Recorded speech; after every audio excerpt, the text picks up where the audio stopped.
decided to go with this style. Put your arms on and then come underneath here and mark it.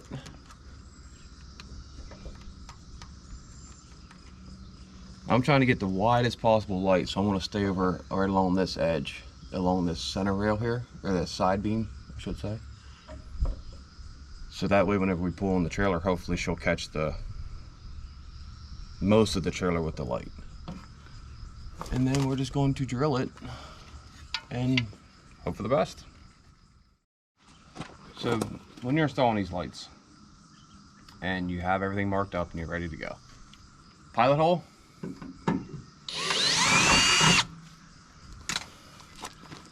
to your final hole will make life so much easier on you.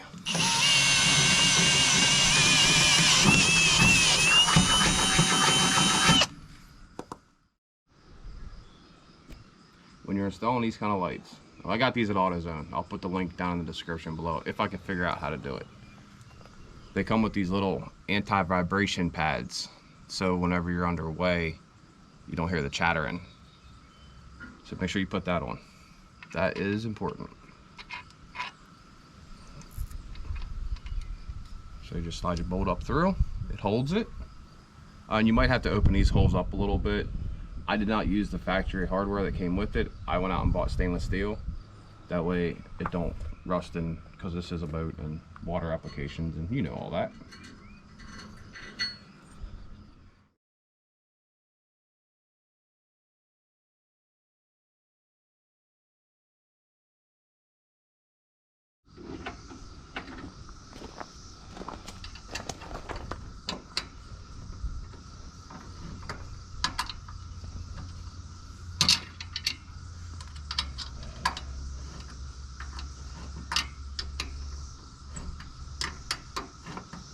Alright, so that didn't work.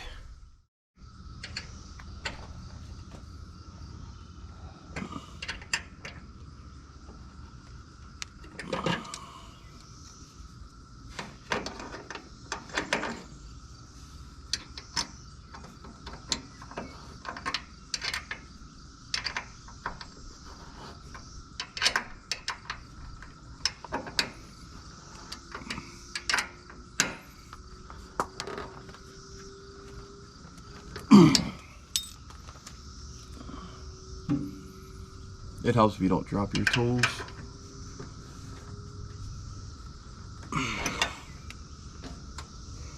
Tight? I think so.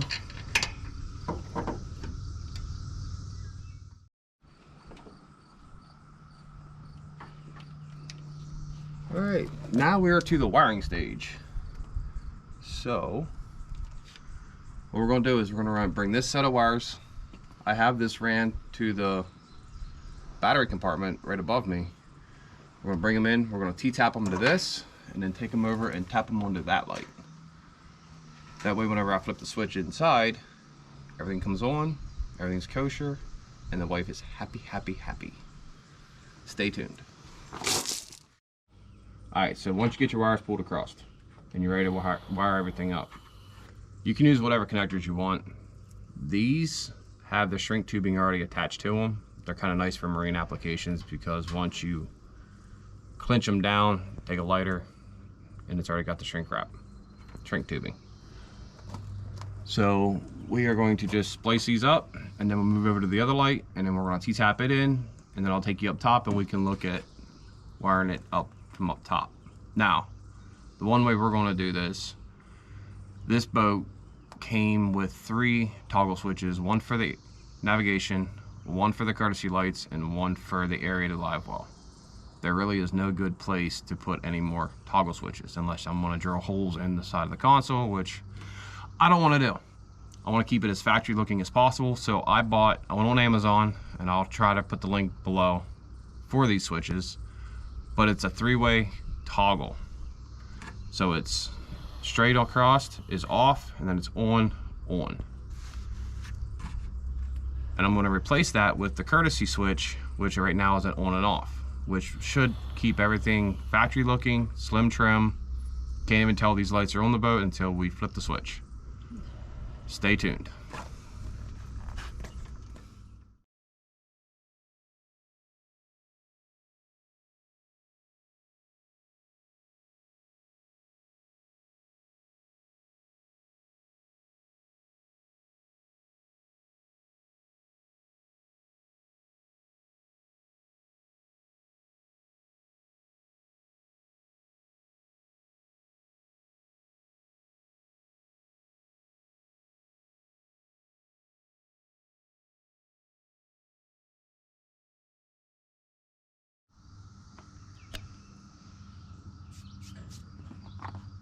So when you are doing a T-tap, and a lot of you guys already know this, but this is for the ones that aren't overly familiar with doing this. The rest of you guys that know how to do this can fast forward or skip. Bring both your wires together, strip off, you know, a little bit longer than normal, twist them together so they're like that. If you can zoom in on that or not. So they're just twisted together, and then snip them back, and then bring in your, oh, and you want to use a connector that's bigger than normal. So if this is like a number 12 wire and you normally would use a blue connector, put a yellow connector on it. So that way you can get both your wires up in the other end easily and you're not fighting it, and you get a nice solid connection. Take a little bit more off that one.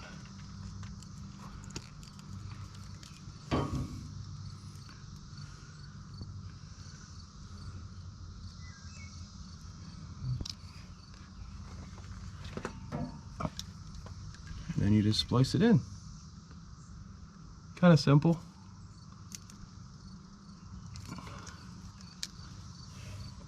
And just tug it to make sure it don't pop out. And that's all there really is to it.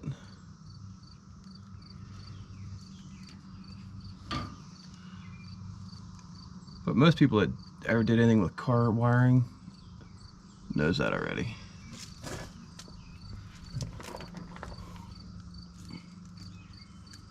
And there you go. And there might be an easier way to do that. I'm not saying that there isn't. That's my way of doing it.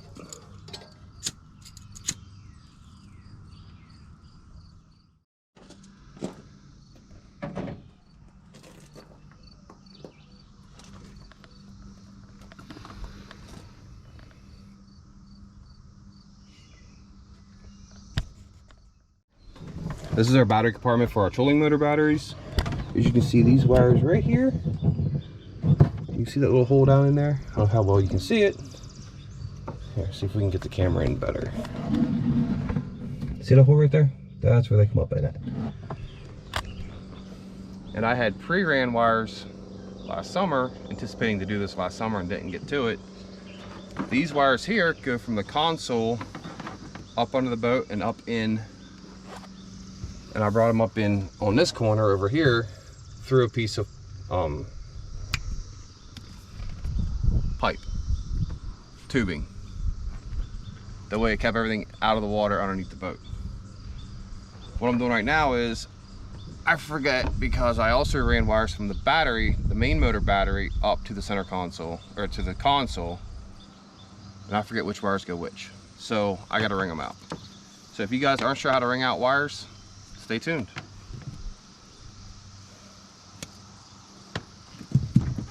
If you have a multimeter or a regular meter, you can do this. All you need to do is have a setting on it for continuity, and this is real simple.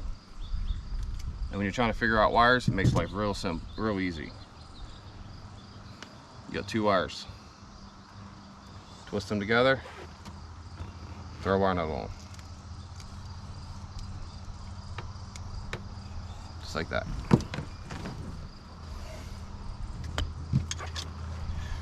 Come back here, get your meter. Any meter will work. Like I said, as long as it has a continuity setting, you're good to go. And if you look down in here, where we have the other two sets of wires pulled to,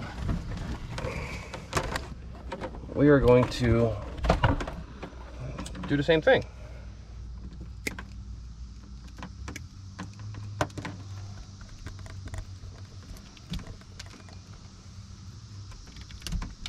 Strip out a little bit.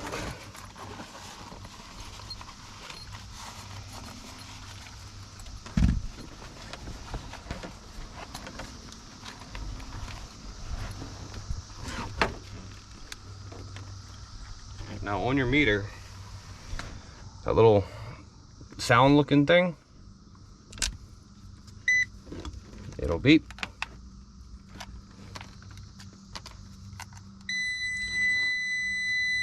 So when these two touch, it's going to beep. So the theory behind this is, when you touch these two, to these two wires, if it's the same wires that I have connected up there, it'll make a complete circuit and it will beep. Those are not the wires that I need.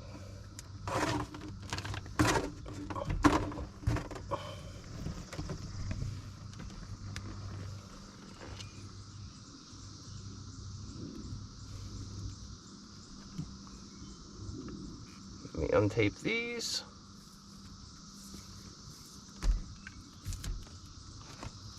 Get a little strip on them.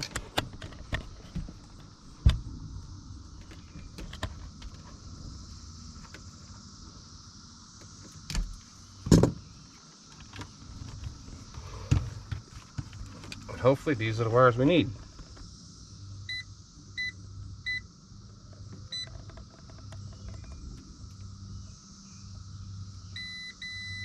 Those are the wires we need. I don't know if you heard that on camera or not, but it beeped.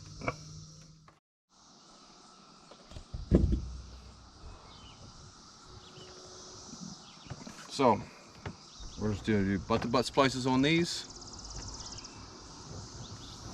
Can you see? Oh, yeah. Okay, I wasn't sure if it was actually in the film or not.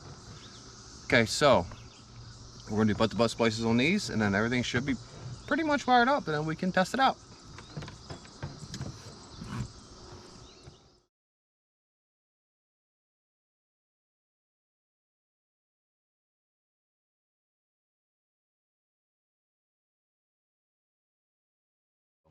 If you decide to do this and use the factory, if you look down here, the factory rocker switch, so to speak, it's the same size as a factory one, so you don't have to drill any holes in your console.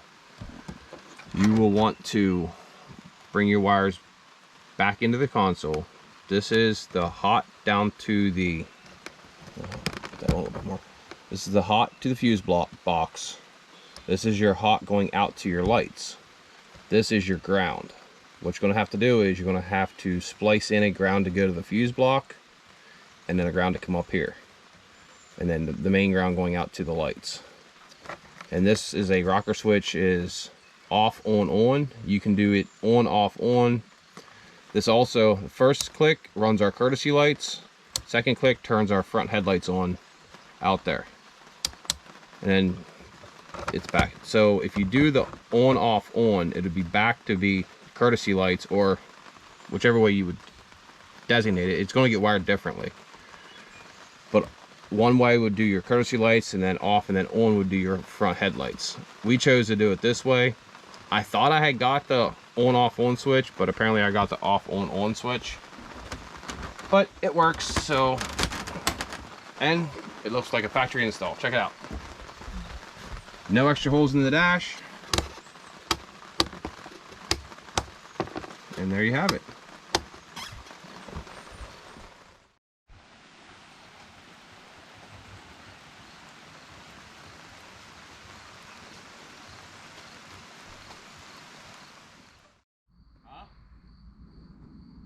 Ready? Yeah. Yeah, I'd say they're right. Now stand over here so you can get, so they can see.